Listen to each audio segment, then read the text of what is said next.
Harry Potter and the Goblet of Fire, Chapter 4, Back to the Burrow. By 12 o'clock next day, Harry's trunk was packed with his school things and all his most prized possessions: the invisibility cloak he had inherited from his father, the broomstick he had gotten from Sirius, the enchanted map of Hogwarts he had been given by Fred and George Weasley last year. He had emptied his hiding place under the loose floorboard of all food, double-checked every nook and cranny of his bedroom for forgotten spellbooks or quills, and taken down the chart on the wall counting the days down to September the 1st, on which he liked to cross off the days remaining until his return to Hogwarts. The atmosphere inside Number 4 Privet Drive was extremely tense. The imminent arrival at their house of an assortment of wizards was making the Dursleys uptight and irritable. Uncle Vernon had looked downright alarmed when Harry informed him that the Weasleys would be arriving at 5 o'clock the very next day. "I hope you told them to dress properly, these people," he snarled at once. "I've seen the sort of stuff your lot wear.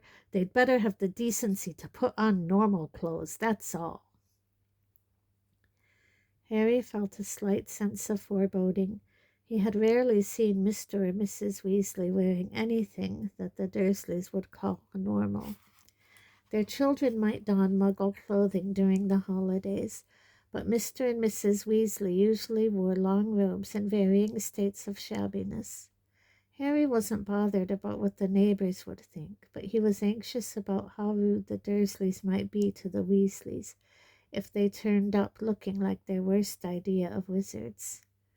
Uncle Vernon had put on his best suit. To some people this might have looked like a gesture of welcome, but Harry knew it was because Uncle Vernon wanted to look impressive and intimidating. Dudley, on the other hand, looked somehow diminished. This was not because the diet was at last taking effect, but due to fright. Dudley had emerged from his last encounter with the fully grown wizard, with the curly pig's tail poking out of the seat of his trousers, and Aunt Petunia and Uncle Vernon had had to pay for its removal at a private hospital in London. It wasn't altogether surprising, therefore, that Dudley kept running his hand nervously over his backside and walking sideways from room to room so as not to present the same target to the enemy. Lunch was an almost silent meal. Dudley didn't even protest at the food: cottage cheese and grated celery. Aunt Petunia wasn't eating anything at all. Her arms were folded, her lips were pursed, and she seemed to be chewing her tongue, as though biting back the furious diatribe she longed to throw at Harry. "They'll be driving, of course," Uncle Vernon barked across the table. Said Harry. He hadn't thought of that. How were the Weasleys going to pick him up? They didn't have a car anymore. The old Ford Anglia they had once owned was currently running wild in the Forbidden Forest at Hogwarts. But Mr. Weasley had borrowed a Ministry of Magic car last year. Possibly he would do the same today? "I think so," said Harry. Uncle Vernon snorted into his mustache. Normally, Uncle Vernon would have asked what car Mr. Weasley drove. He tended to judge other men on how big and impressive their cars were, but Harry doubted whether Uncle Vernon would have taken to Mr. Weasley even if he drove a Ferrari. Harry spent most of the afternoon in his bedroom. He couldn't stand watching Aunt Petunia peer out through the net curtains every few seconds, as though there had been a warning about an escaped rhinoceros.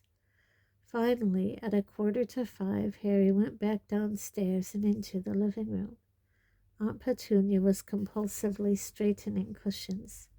Uncle Vernon was pretending to read the paper, but his tiny eyes were not moving, and Harry was sure he was really listening with all his might for the sound of an approaching car. Dudley was crammed into an armchair, his porky hands beneath him, clamped firmly around his bottom. Harry couldn't take the tension. He left the room and went and sat on the stairs in the hall, his eyes on his watch and his heart pumping fast from excitement and nerves. But 5 o'clock came and went. Uncle Vernon, perspiring slightly in his suit, opened the front door, peered up and down the street, then withdrew his head quickly. "They're late," he snarled at Harry. "I know," said Harry. "Maybe the traffic's bad or something." 5:10, then 5:15. Harry was starting to feel anxious himself now. At 5:30 he heard Uncle Vernon and Aunt Petunia conversing in terse mutters in the living room. "No consideration at all." "We might have had an engagement." "Maybe they'll think they'll get invited to dinner if they're late." "Well, they most certainly won't be," said Uncle Vernon, and Harry heard him stand up and start pacing the living room. "They'll take the boy and go. There'll be no hanging around. That's if they're coming at all. Probably mistaken the day. I dare say their kind don't set much store by punctuality. Either that or they drive some tin-pot car that's broken down." "Ah!" Harry jumped up. From the other side of the living room door came the sounds of the three Dursleys scrambling, panic-stricken, across the room. Next moment Dudley came flying into the hall, looking terrified. "What happened?" said Harry. "What's the matter?" But Dudley didn't seem able to speak. Hands still clamped over his buttocks, he waddled as fast as he could into the kitchen. Harry hurried into the living room. Loud bangings and scrapings were coming from behind the Dursleys' boarded-up fireplace, which had a fake coal fire plugged in front of it. "What is it?" gasped Aunt Petunia, who had backed into the wall and was staring terrified towards the fire. "What is it, Vernon?" But they were left in doubt barely a second longer. Voices could be heard from inside the blocked fireplace. "Ouch! Fred, no! Go back, go back! There's been some kind of mistake. Tell George to— Ouch! George, no, there's no room. Go back quickly and tell Ron." "Maybe Harry can hear us, Dad. Maybe he'll be able to let us out." There was a loud hammering of fists on the boards behind the electric fire. "Harry! Harry, can you hear us?" The Dursleys rounded on Harry like a pair of angry wolverines. "What is this?" growled Uncle Vernon. "What's going on?" They've tried to get here by flue powder," said Harry, fighting a mad desire to laugh. "They can travel by fire, only you've blocked the fireplace. Hang on." He approached the fireplace and called through the boards. "Mr. Weasley, can you hear me?" The hammering stopped. Somebody inside the chimney piece said, "Shh! Mr. Weasley, it's Harry. The fireplace has been blocked up. You won't be able to get through there." "Damn!" said Mr. Weasley's voice. "What on earth did they want to block up the fireplace for?" "They've got an electric fire," Harry explained. "Really?" said Mr. Weasley's voice excitedly. "Eclectic, you say? With a plug? Gracious, I must see that. Let's think. Ouch, Ron!" Ron's voice now joined the others. "What are we doing here? Has something gone wrong?" "Oh, no, Ron," came Fred's voice very sarcastically. "No, this is exactly where we wanted to end up." "Yeah, we're having the time of our lives here," said George, whose voice sounded muffled, as though he was squashed against the wall. Boys, said Mr. Weasley vaguely. "I'm trying to think what to do. Yes, only way. Stand back, Harry." Harry retreated to the sofa. Uncle Vernon, however, moved forwards. "Wait a minute," he bellowed at the fire. "What exactly are you going to—" Bang! The electric fire shot across the room as the boarded-up fireplace burst outwards, expelling Mr. Weasley, Fred, George, and Ron in a cloud of rubble and loose chippings. Aunt Petunia shrieked and fell backwards over the coffee table. Uncle Vernon caught her before she hit the floor and gaped, speechless, at the Weasleys, all of whom had bright red hair, including Fred and George, who were identical to the last freckle. "That's better," panted Mr. Weasley, brushing dust from his long green robes and straightening his glasses. "Ah, you must be Harry's aunt and uncle?" Tall, thin, and balding, he moved towards Uncle Vernon, his hand outstretched. But Uncle Vernon backed away several paces, dragging Aunt Petunia. Words utterly failed Uncle Vernon. His best suit was covered in white dust, which had settled in his hair and mustache, and made him look as though he had just aged 30 years. Yes, sorry about that," said Mr. Weasley, lowering his hand and looking over his shoulder at the blasted fireplace. "It's all my fault. It just didn't occur to me that we wouldn't be able to get out at the other end. I had your fireplace connected to the Flu network, you see, just for an afternoon, so we could get Harry. Muggle fireplaces aren't supposed to be connected, strictly speaking, but I've got a useful contact at the Flu regulation panel, and he fixed it for me. I can put it right in a jiffy, though, don't worry. I'll light a fire to send the boys back, and then I can repair your fireplace before I disapparate." Harry was ready to bet that the Dursleys hadn't understood a single word of this. They were still gaping at Mr. Weasley, thunderstruck. Aunt Petunia staggered upright again and hid behind Uncle Vernon. "Hello, Harry," said Mr. Weasley brightly. "Got your trunk ready?" "It's upstairs," said Harry, grinning back. "We'll get it," said Fred at once. Winking at Harry, he and George left the room. They knew where Harry's bedroom was, having once rescued him from it in the dead of night. Harry suspected that Fred and George were hoping for a glimpse of Dudley. They had heard a lot about him from Harry. "Well," said Mr. Weasley, swinging his arms slightly, while he tried to find words to break the very nasty silence. Very nice place you've got here." As the usually spotless living room was now covered in dust and bits of brick, this remark didn't go down too well with the Dursleys. Uncle Vernon's face purpled once more, and Aunt Petunia started chewing her tongue again. However, they seemed too scared to actually say anything. Mr. Weasley was looking around. He loved everything to do with Muggles. Harry could see him itching to go and examine the television and the video recorder. "They run off electricity, do they?" he said knowledgeably. "Ah, yes, I can see the plugs. I collect plugs," he added to Uncle Vernon. "And batteries. Got a very large collection of batteries. My wife thinks I'm mad, but there you are." Uncle Vernon clearly thought that Mr. Weasley was mad, too. He moved ever so slightly to the right, screening Aunt Petunia from view, as though he thought Mr. Weasley might suddenly run at them and attack. Dudley suddenly reappeared in the room. Harry could hear the clunk of his trunk on the stairs, and knew that the sounds had scared Dudley out of the kitchen. Dudley edged along the wall, gazing at Mr. Weasley with terrified eyes, and attempted to conceal himself behind his mother and father. Unfortunately, Uncle Vernon's bulk, while sufficient to hide bony Aunt Petunia, was nowhere near enough to conceal Dudley. "Ah, this is your cousin, is it, Harry?" said Mr. Weasley, taking another brave stab at making conversation. "Yep," said Harry, "that's Dudley." He and Ron exchanged glances and then quickly looked away from each other. The temptation to burst out laughing was almost overwhelming. Dudley was still clutching his bottom as though afraid it might fall off. Mr. Weasley, however, seemed genuinely concerned at Dudley's peculiar behavior. Indeed, from the tone of his voice when he next spoke, Harry was quite sure that Mr. Weasley thought Dudley was quite as mad as the Dursleys thought he was, except that Mr. Weasley felt sympathy rather than fear.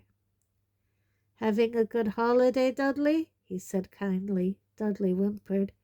Harry saw his hands tighten still harder over his massive backside. Fred and George came back into the room carrying Harry's school trunk. They glanced around as they entered and spotted Dudley. Their faces cracked into identical evil grins. "All right," said Mr. Weasley. "Better get cracking then." He pushed up the sleeves of his robes and took out his wand.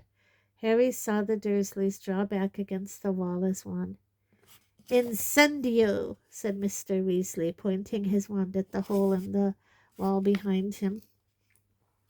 Flames rose at once in the fireplace, crackling merrily as though they had been burning for hours. Mr. Weasley took a small drawstring bag from his pocket, untied it, took a pinch of the powder inside, and threw it onto the flames, which turned emerald green and roared higher than ever. "Off you go then, Fred," said Mr. Weasley. "Coming," said Fred. "Oh, no, hang on."